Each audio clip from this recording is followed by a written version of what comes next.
Born on a grain farm in South Dakota, Thomas Frey was an unlikely candidate to become a world-renowned futurist and public speaker. But then one day when he was 4 years old, Frey's parents received a big, mysterious box that would change his life forever. And it ended up being our very first black and white zenith television. And at age 4, I just was mesmerized by this box, and because I could see people on it, I could see things happening on it. Now, the programming at that time really was pretty abysmal compared to what we have right now, but I was just thoroughly intrigued by it. And so I spent a lot of time watching television from there on out. And I was seeing all of these magical things happening all over the world. Hello, everyone. This is When It Mattered. I'm Chitra Raghavan.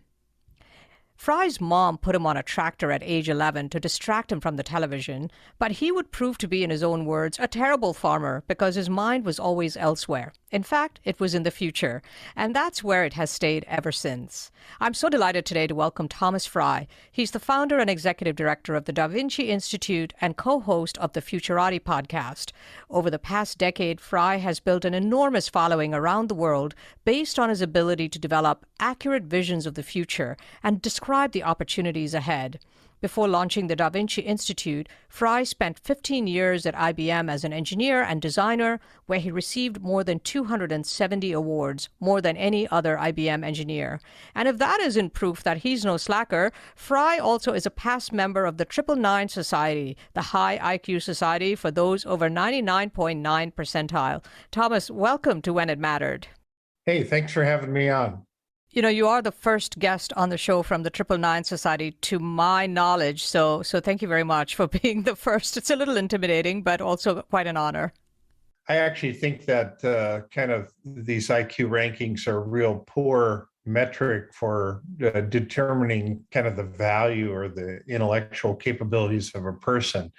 But we don't tend to have any better ones to work with. So for some reason, that gives me a little added notoriety, even though I don't think it's worth that much. So tell us a little bit about your childhood. I mean, did your parents always know that you were like a 999 Society kind of kid, or what kind of kid were you? Oh, I was kind of a whack job. See, when I was 4 years old, I was sitting on a couch, and there's two people came walking in, and they put up this box in the corner of the living room, and it ended up being our very first black and white zenith television. And at age 4, I just was mesmerized by this box, and because I could see people on it, I could see things happening on it. Now, the programming at that time really was pretty abysmal compared to what we have right now, but I was just thoroughly intrigued by it. And so I spent a lot of time watching television from there on out.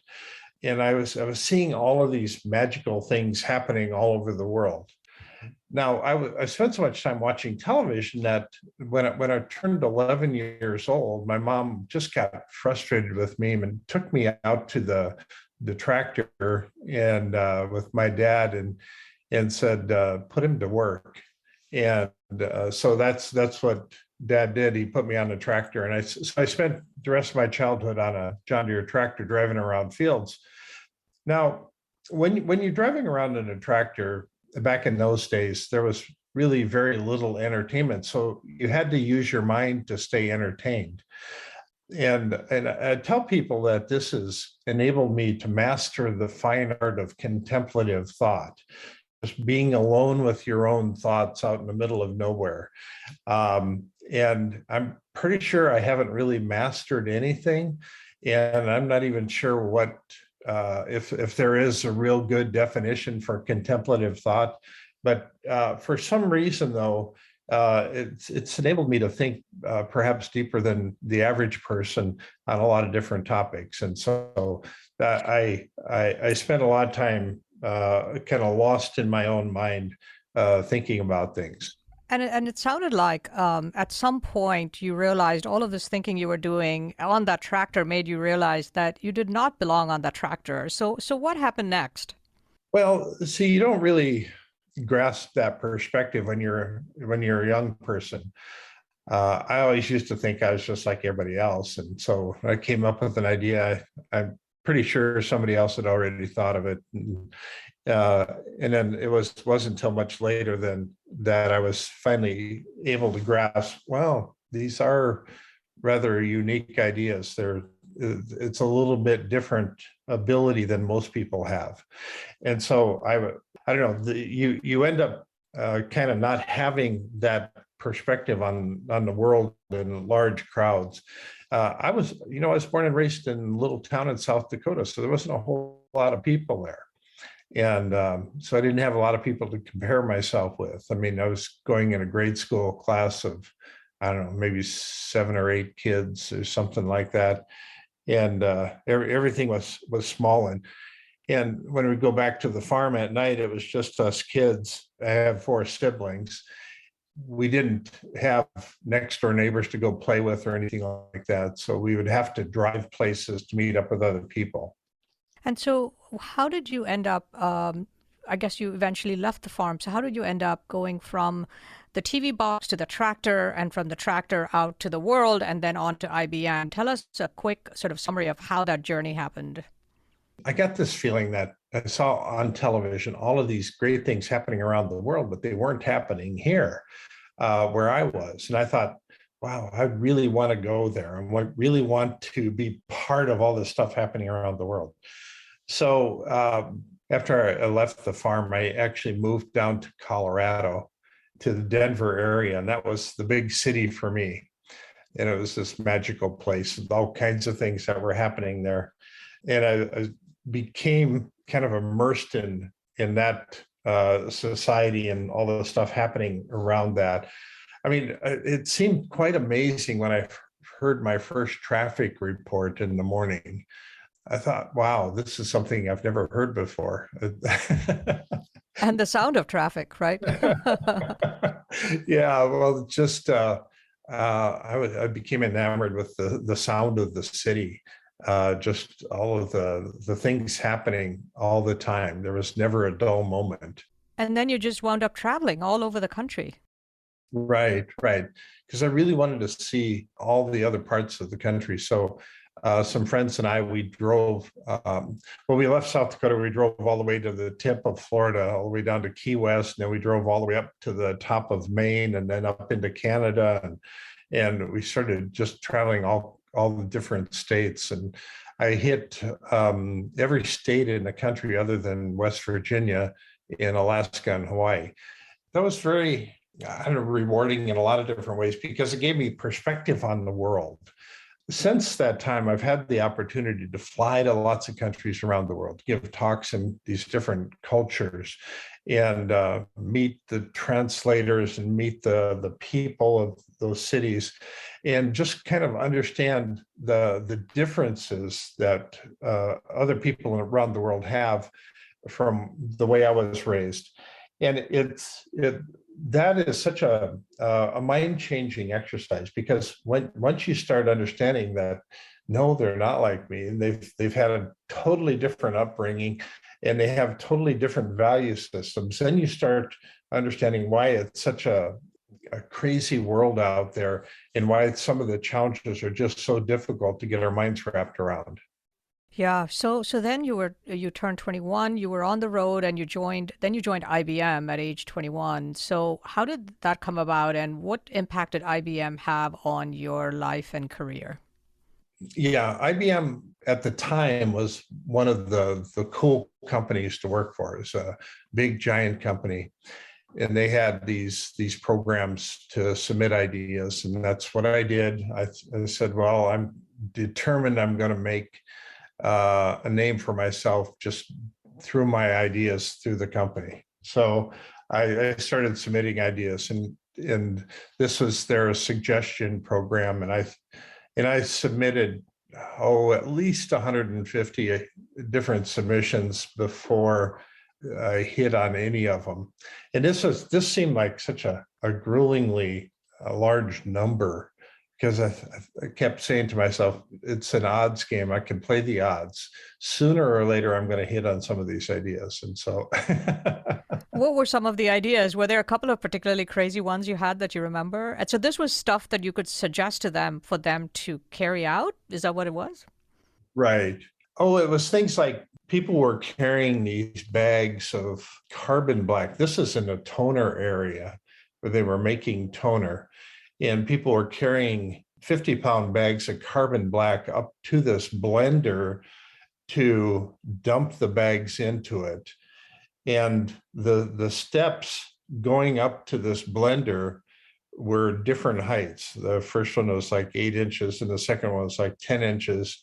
And virtually every person that took a bag up there tripped over it. And this was very dangerous. And so I spotted that problem and submitted that idea that they fix that. They thought that was a great idea. So there's lots of little kind of tweaky things that, places they should have done the wiring different, or just lots of little things like that. And so you got noticed and you got hired? Is that what happened? Well, yeah, I mean, I first started off as a temporary at IBM, and then I got hired permanently. And then I worked there for 15 years. And after a while, then I starting businesses on the side. In 1984, I got my first personal computer, and that gave me the kind of the toolkit for starting businesses. So in 1984, then I went ahead and started something called the Longmont University Center. And we started teaching classes on different computer applications, things like Microsoft Word and spreadsheet applications, that sort of thing. And we started off doing that. And then eventually we ended up merging with Front Range Community College. And that became the kind of the long-term entity that's still out there, that's still holding classes in Longmont. So you were starting businesses, you were working for IBM, you were winning all these awards, more than 270 during your tenure there, but you also started 17 businesses, some nonprofit, some profitable, some maybe not so profitable. And you were kind of carrying all this on at the same time. But at the same time that you were doing that, you were part of IBM, and you were saying that it was kind of like an isolated community at the time for security reasons. Talk a little bit about that and how that kind of might have impacted your desire to leave and actually go back into sort of that worldview that you've always hungered for ever since you were 4. Yeah, IBM kind of got caught up in there's a lot of kind of terrorist activity going on. There's these truck bombs where people would drive a truck loaded full of explosives into a building and blow it up. And so then there was all these security measures that were taken to prevent that from happening. And they put up this fence around the entire IBM plant site, which was north of Boulder, Colorado. And it tended to isolate that from the rest of the community. To get in there with them, we had to use badges to badge in through these turnstiles to go into the facility. And so we parked a long ways away. A lot of times it was 10, 15 minutes to walk into where your job was and go through all these security measures. And that really isolated the plant site from the rest of the community. And so when I finally left IBM 15 years later, then I realized that my entire Rolodex was just filled with IBM people. And I didn't really know anybody else in the community. So then I started spending lots of time trying to get to know the other people in the community. Now, in 1997, after starting quite a few different businesses, I decided I wanted to start one that would be a big enough umbrella for all the crazy ideas I wanted to do. And that was the DaVinci Institute. So in 1997, we launched the DaVinci Institute as a nonprofit. We started holding events a couple of years later. And we were holding 2 kind of key monthly events. One was the Night with the Futurist, and the other was the Startup Junkie Underground. And so the Night with the Futurist, we would bring in a person to speak that was a real thought leader on some topic. And the Startup Junkie Underground, we always brought in a startup entrepreneur that was really quite accomplished in starting a business. And so we gained a lot of rather large following as a result of that. That then I naturally leveraged to doing a speaking career, which came a bit later then.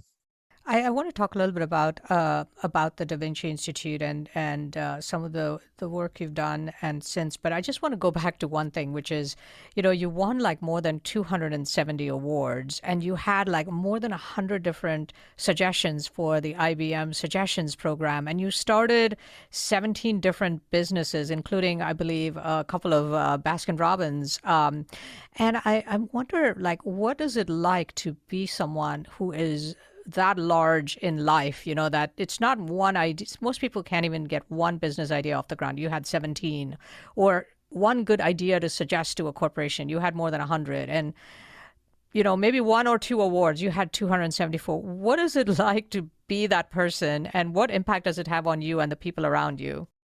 I was always driven. I tell people that I was tortured by my ideas. A lot of times I'd just wake up in the middle of the night. You just have this great, what I refer to as an epiphany, but not just a regular epiphany. This is one of the big ones, the real big ideas.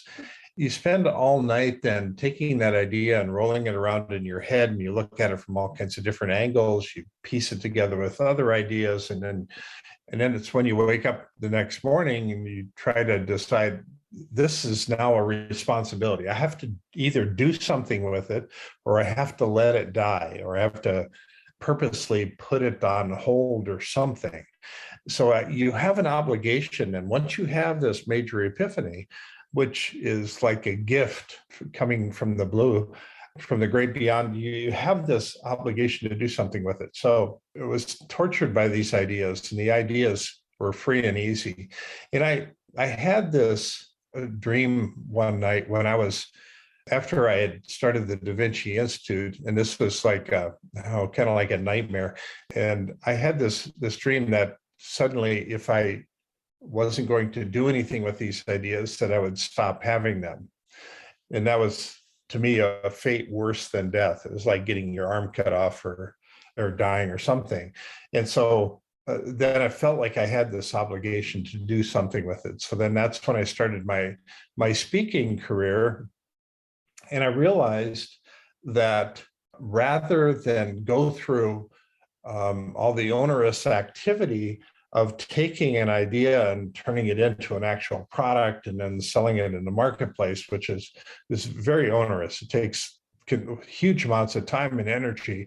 And I thoroughly respect the people that are doing that. But for me, it was much easier with the presentations I was doing that I could actually take one of these ideas and incorporate it into the presentation in a matter of 15 minutes, rather than slaving away over the next 20 years, trying to turn it into a viable product in the marketplace. And so that was my revelation, and that was my solution for my nightmare dream that I had. And that set me down the kind of the path that I'm on today. And it prevented you from launching business number 18, 19, 20. You realized that you didn't have to do that. Right. Well, I've actually spent huge amounts of time working with other startup entrepreneurs. And I mean, we had a co-working facility, and kind of working with the people that were trying to launch other businesses, so I could offer them lots of insight and ideas to help them along. So I've actually had my fingers in literally hundreds of different startups, and I love that environment. I love the kind of the messy front end of launching a business. There's lots of chaos, but just so much opportunity at the same time. Now, the DaVinci Institute has been really, really good for you, but it also was very, very challenging at a particular point in time when you were trying to launch the Future of Money Summit. Tell us about that and what impact that had on you and your ideas and your career.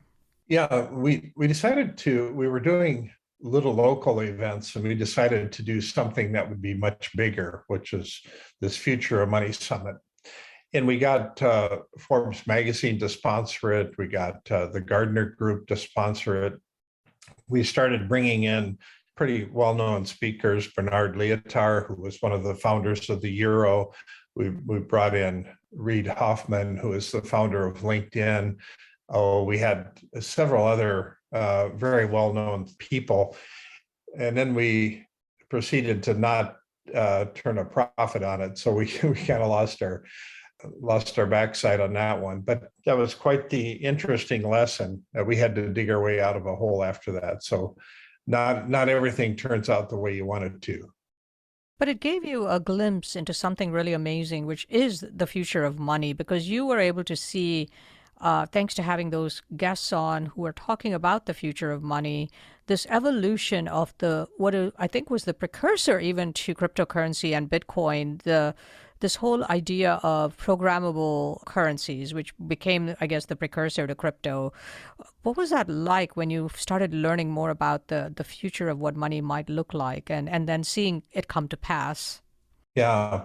So Bernard Lietaer, who was the co-founder of the Euro, he wrote a book called The Future of Money. And he was actually being asked by the country of Japan to come over and help them design new currencies over there.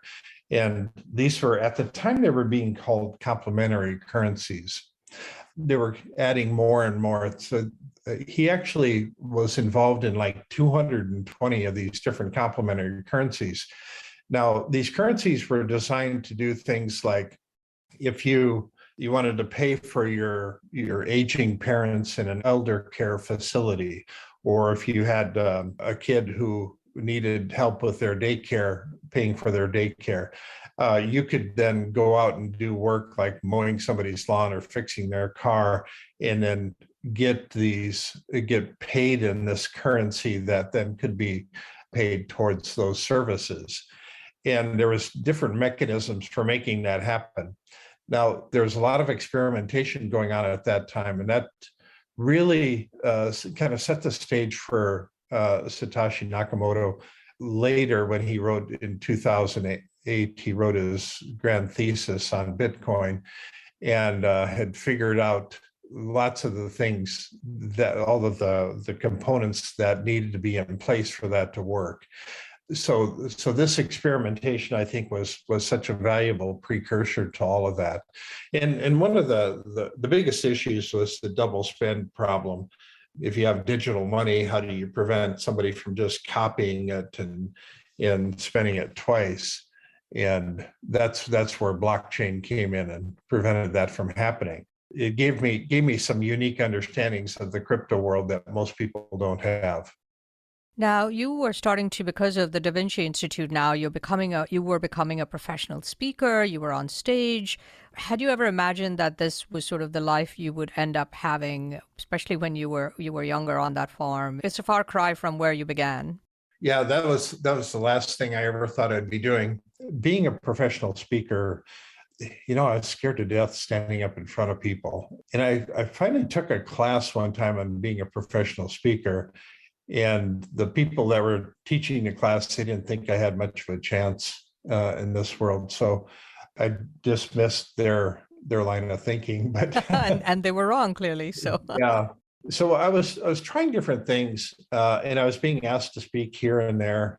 I created a website for being a professional speaker, and I figured out how to work my way up to the top as a top-rated Futurist speaker.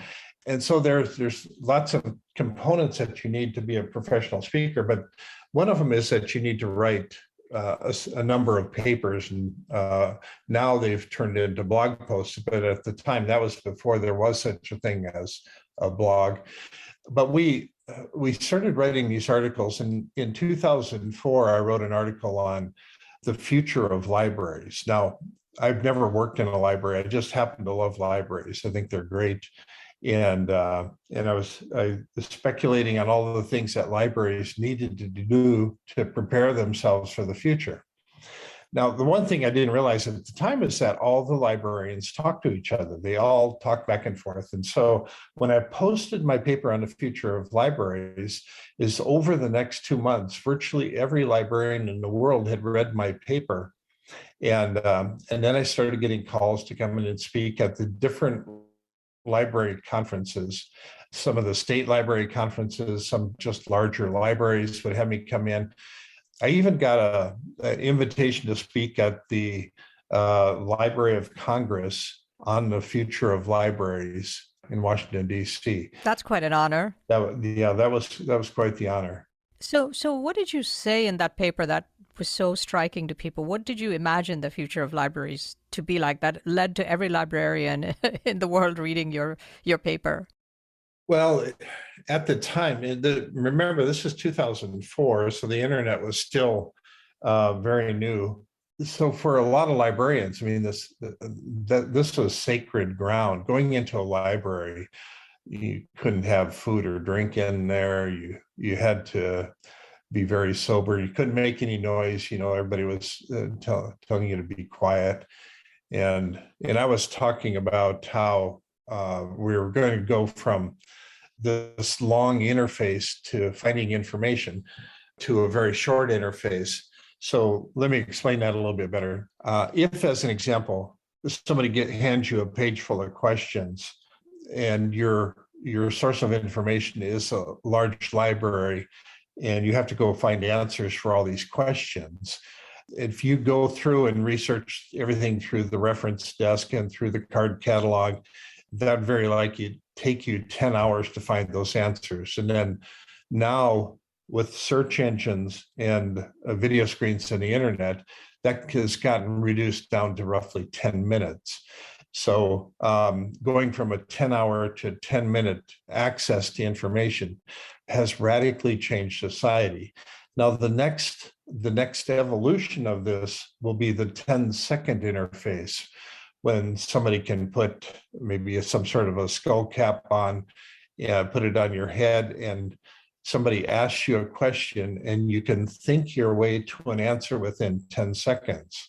So going from 10 hours to 10 minutes to 10 seconds, that radically changes society and how we do things. And this idea of a 10-second interface is kind of mind-blowing at that time. Now, the next evolution after that will be the 10-millisecond interface. And that'll be just mind-numbingly different than anything that we can imagine today. I'm sure the librarians, in addition to being incredibly blown away by your idea, were seeing their jobs potentially dissolving at the same time as things became more and more automated and computerized as well. Yeah, I was actually talking about ways of privatizing libraries. I was talking about ways of creating time capsule rooms inside of libraries, so that the idea is to make the library more relevant to the community that it's in. So every graduating class from school should leave some write-up about what life was like during their time in high school or in college, and every corporation that's in the city should leave some write-up about what their corporation's all about. And these things should be updated on an ongoing basis.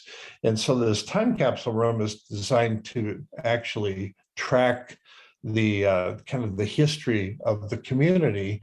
And then you can add photos to it, you can add videos to it, and then that becomes a living resource then for the community. And it also makes the library as a resource much more relevant to the community. So then they'll be much more willing to fund it and do other things. So having ideas like that really kind of stimulated the thinking of the people that were reading the paper. Interesting. Now, in addition to all of the work you're doing through the DaVinci Institute, you also are co-host of a wonderful podcast looking at technology and the future and how the future is changing, called Futurati, with my dear friend and former colleague, Trent Fowler. And you're exploring all these different aspects of the future, different topics. And my question is, do you have an overarching theory of the future and how it's evolving before we attack a couple of individual topics that I'm interested in? Yeah. So I'm always looking for what's getting traction.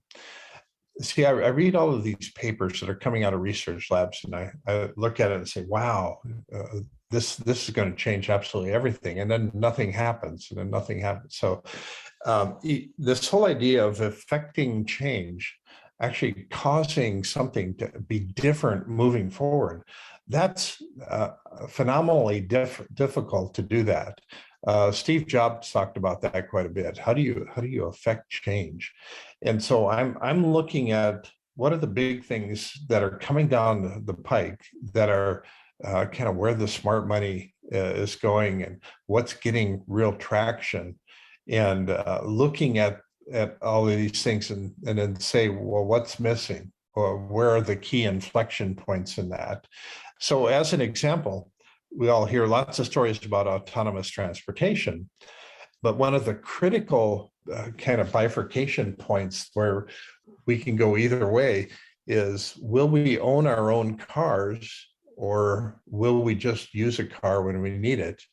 When we have autonomous transportation, we should be able to just summon a car when we need it. I just punch in something on my phone, car shows up, I take off and go to where I'm going to go, get out of the car, and then somebody else jumps in and goes to where they want to go, and so on.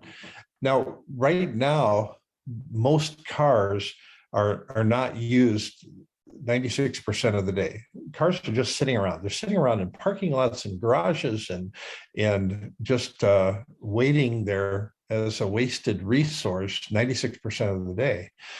So it would seem so much more efficient if we could just use a car when we needed it, and then just it'd be out of sight, out of mind. But there's a lot of challenges to changing that mindset. So when we have that one key question of, will we still own our own cars, or will we just summon a car when we need it? That's a critically important question. Now, if we can summon a car when we need it, then suddenly all of the insurance industry, the car insurance industry, starts to evaporate and go away. And the auto financing industry that the banks do, all of that starts to dry up and go away. As I've been thinking through this, my sense is that people in rural communities will still have to own their own cars. People in the metro area can get by without owning a car. And we're going to have lots of hybrid situations in the middle. But over time, this idea of owning your own car, it'll become kind of an expensive hobby as it transitions. And so this is just one example of trying to think through the whole changes ahead. And so when I can kind of add different scenarios to each piece of the equation, that becomes really important. So I wrote a paper on something like 192 things that go away with the autonomous traffic era. Great article. I mean, that's you're preaching to the choir here, because I just leased a car and I'm looking at it, and it is actually literally sitting in my garage 96% of the time, and I am looking at it going, this is kind of an expensive hobby at the moment, especially in the post-COVID era when so many of us are working from home. But I want to turn a little bit just to your past and the fact that you grew up on a farm. I'm curious to know what you see as the future of agriculture, the American farm, the American farmer. How do you think that's going to evolve? Yeah, I've been watching very closely this lab-grown meat technology that's been coming out. Now, most people don't think that lab-grown meat affects like grain farms and things like that, but it actually does quite a bit. Now, the first lab-grown hamburger was actually created in 2013, not very long ago, by Mark Post, who's the chief scientist and founder of Mosa Meats in Holland. Now, he was being funded by Sergey Brin at the time, and he came up with the first lab-grown hamburger, and they had they recorded a video on the BBC television of two food critics trying this $350,000 hamburger that they'd grown in a laboratory. It's still available on YouTube if anybody wants to watch that. At the time, I ran into Mark Post in 2015, and we spent a couple of days together talking through this, and he was explaining that he thought that we could get the price of hamburger down to about $100 a pound, and he said there would be some limited market for that. And since that time, the price has dropped radically. And so it will be actually considerably cheaper than ranch grown meat here in the very near future. And plus, you can actually produce a hamburger much faster than you can by raising a cow. And so this whole industry is transitioning very fast. In Israel, they have a facility right now that's producing 5,000 hamburgers a day. That's kind of a way of measuring things. That's roughly 1,200 pounds of beef a day, which is quite remarkable. But as we start going through this whole process, I start looking at, okay, there's the machine that they actually are growing the meat in, this vat, is what's called a cell culture bioreactor. And these cell culture bioreactors can grow far more than just beef. So there's companies springing up that are producing fish and chicken and pork. My thinking is that because there's so much competition in those areas, that we're going to start seeing lots of exotic meats. Like we might see wombat meat or penguin meat or bumblebee meat, whatever that would look like. But then going further, then you can start thinking, well, anything that can be grown in nature can also be grown in one of these cell culture bioreactors. So we could grow blood in there. We could grow breast milk in there. And then anything that's on our body, we could grow fingernails or eyelashes. We could grow large volumes of them if we wanted to. But as we progress through the different options, we can actually start growing materials like leathers. So we could grow like buffalo leather or beef leather. I'm curious, have you ever talked to your parents? Did you have a chance to talk to your parents about sort of some of your ideas on the future of agriculture and generally speaking, agriculture, farming, they were farmers, farming is rooted in the now. You're thinking about the future, but only in terms of, well, is it going to rain tomorrow? And when do I need to spray the crops if you're spraying the crops? And when do I need to, harvest the crops? But really, it's such an immediate job where you have to be so present. And here there is their son who is completely in the future, thinking ways in which agriculture is going to change that they probably would never have dreamed of, in their lifetime. Right. I've actually developed some scenarios around this idea of underground farming, about the idea of being able to drill like a 12-foot diameter hole into the ground. And then on the outside of the wall, you put a honeycomb casement that you pack with topsoil, and then you put a center shaft in this hole in the ground that has a robotic arm on it, and then this robotic arm can then plant all the plants, and it can also water and weed the entire crop. And so you could turn 1,000 square feet of surface into 100,000 square feet of vertical farming. And so this opens the door.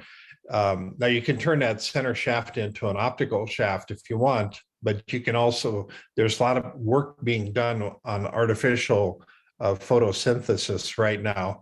And so these plants could actually grow in the dark, and it could be then turning this small piece of land into a vertical greenhouse that you could have crops growing, 365 days a year. And that radically changes our thinking about the farmland, and it's much more controlled environment and everything. We don't have to worry about hailstorms or floods or violent rainstorms, that sort of thing.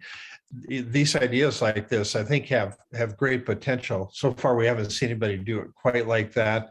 Yeah, it gives me the opportunity to add that to a presentation on the future of agriculture, though. And what about your parents? Yeah, my parents have passed away, but they used to think I was kind of nuts, and so I was. we would have great discussions about it, and my dad would. I would tell him I was going to give a a talk on the future of agriculture to some different companies. And he says, yeah, why don't you come on up here and I'll show you what we actually do with agriculture right now. So I would go onto the farm and I would actually drive the equipment. I would go out and learn kind of the latest techniques for farming, but being immersed in the here and now is actually doesn't give a real good perspective on what's coming down the pike. So I'm always tuned in to what the latest and greatest stuff is. And they're doing so much stuff with drones right now. I mean, replacing big tractors, big equipment with drones. We have the driverless tractors that are on the ground. You also have the flying drones that can do other things, such as applying herbicides and pesticides on a crop. So there's lots of different options that people are exploring at the moment that I find quite fascinating. One of the other things you've been putting a lot of thought into is quantum computing and the impact that that's going to have on the world and our society at large. Can you talk a little bit about like your brief vision of where that is going and how that's going to change the world?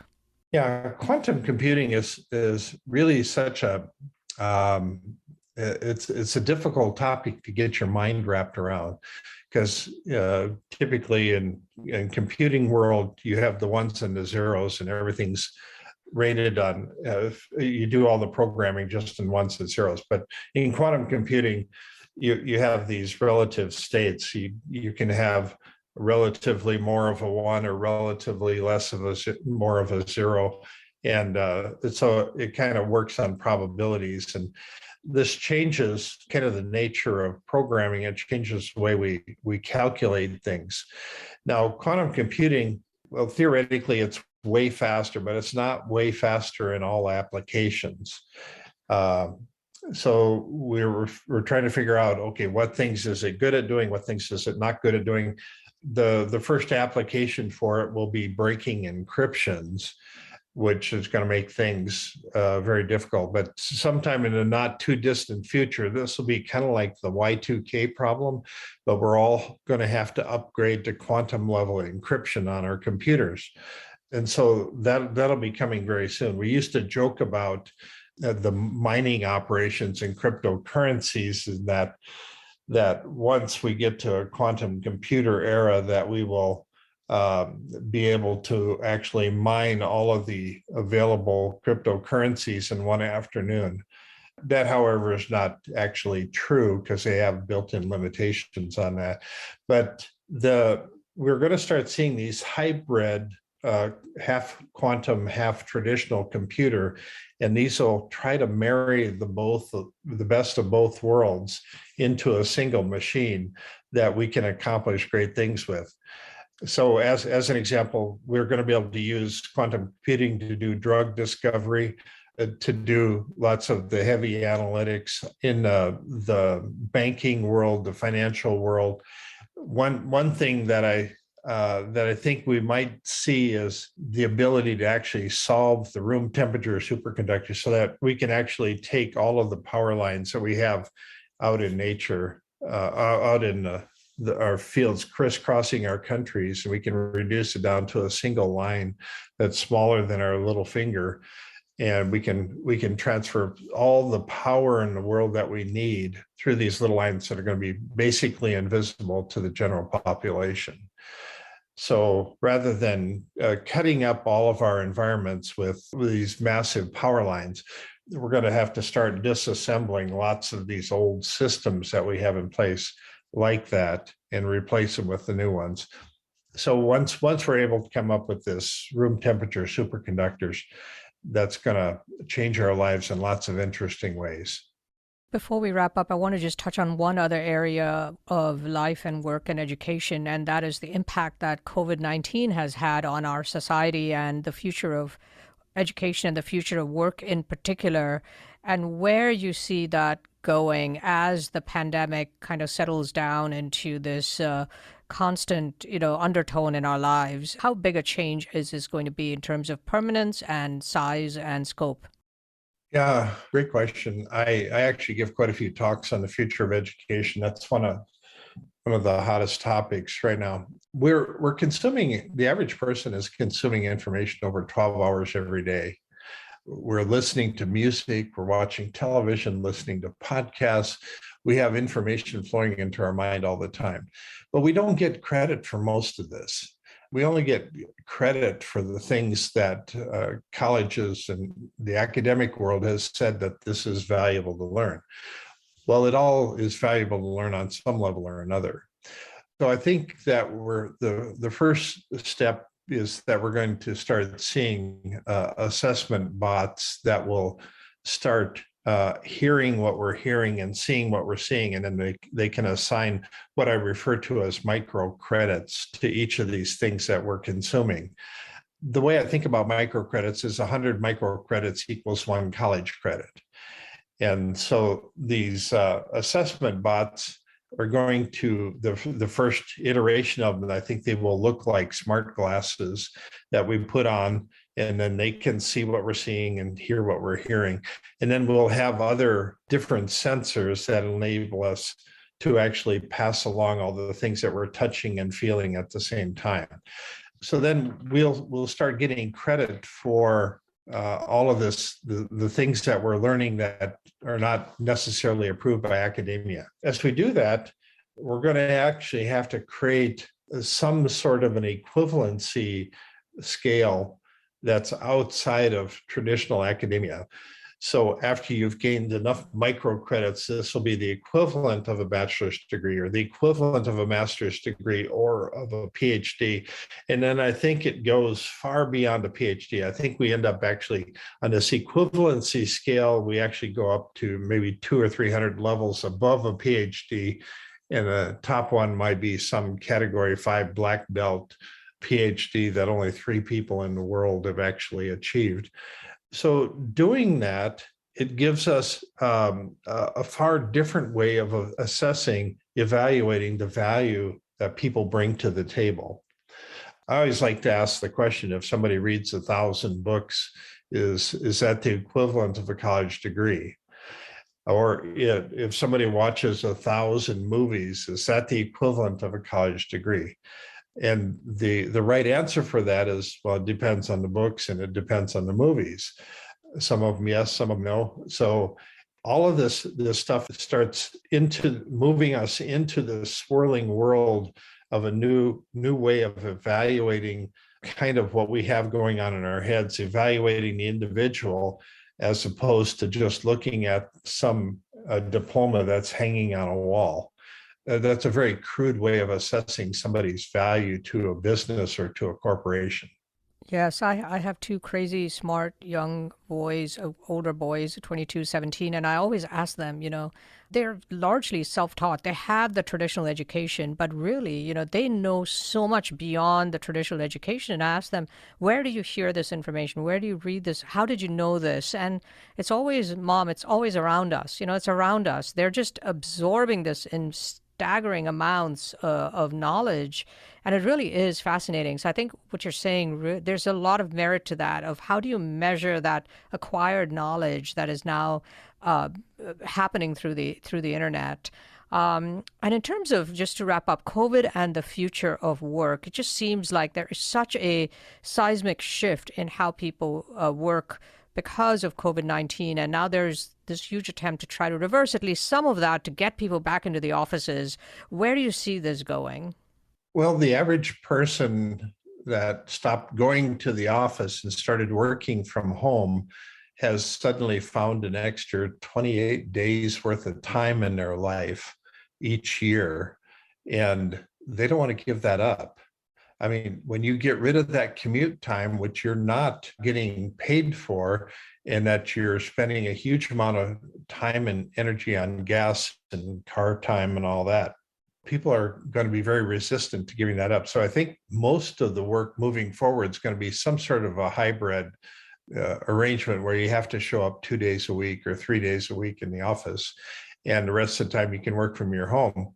Now, as tools improve, as we start feeling when VR and AR and mixed reality get much better, and you can actually feel like you're in a conference room sitting around the table with the other people that you're working with, and it looks like there's real people there. That's a radically different environment than what we have today, which is all flat screen stuff.